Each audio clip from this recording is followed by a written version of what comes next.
আজ আপনার যৌবন বয়স, আজ আপনি যুবক, এই জন্য হয়তো বাহাদুরি দেখাচ্ছেন।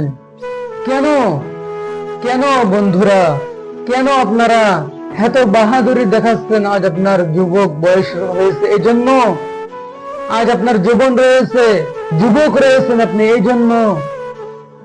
জন্য এত বাহাদুরি দেখাচ্ছেন। এটা মেলাদিন থাকবে না, মেলাদিন থাকবে না এটা। এই জন্য আসলে এই যুবক বয়সে কেন আপনি নষ্ট হয়ে যাবেন? কেন আপনি খারাপ কাজের ভিতরে লিপ্ত থাকবেন? কেন আপনি অসৎ কাজের ভিতরে যুক্ত থাকবেন? কেন আপনি আল্লাহর আইন, আল্লাহর রাসূল সাল্লাল্লাহু আলাইহি ওয়াসাল্লামের উপদেশ, তার জীবনী কেন মেনে চলবেন না?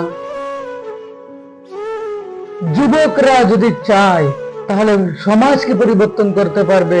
কেন আপনি ভিন মেয়ের প্রেমে পড়ে রয়েছেন? কেন আপনি ভিন ছেলের সাথে প্রেমে যুক্ত রয়েছেন? কেন?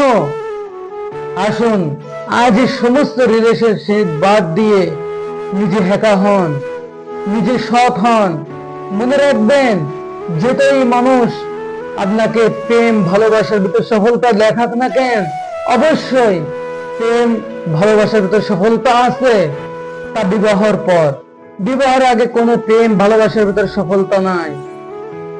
এই জন্য যারা মুসলমানের সন্তান দাবি করে, যারা সচ্চা মুসলমান ইমানদার, একমাত্র নবী করিম সাল্লাল্লাহু আলাইহি ওয়াসাল্লামের উম্মত, সচ্চা উম্মত, আল্লাহর বান্দা, আল্লাহর প্রতিনিধি, আল্লাহর খলিফা, তারা কখনো হারাম কাজের ভিতর লিপ্ত হতে পারে না।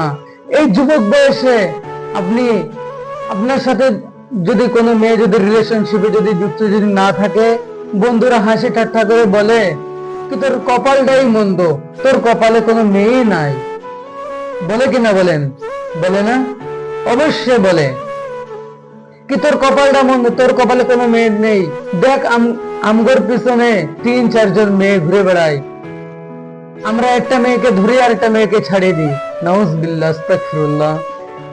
কিন্তু ওই যুবক, ওই বন্ধু, আপনার ওই বন্ধু নামের শয়তানটা আপনাকে যে প্রেমের জন্য তাগিদ দিচ্ছে, খারাপ কাজের আদেশ করতেছে, আপনাকে কখনো সৎ কাজের আদেশ করিনি, আপনাকে কোনো ভালো কাজের জন্য উপদেশ দেয়নি, তাহলে সে কেমন ভাবে বন্ধু হতে পারে? এজন্য সফলতা প্রেম ভালোবাসার ভিতরে রয়েছে, তাও বিবাহের পর। বিবাহের আগে আপনি কেন রিলেশনশিপে যুক্ত হবেন? কেন হবেন আপনি?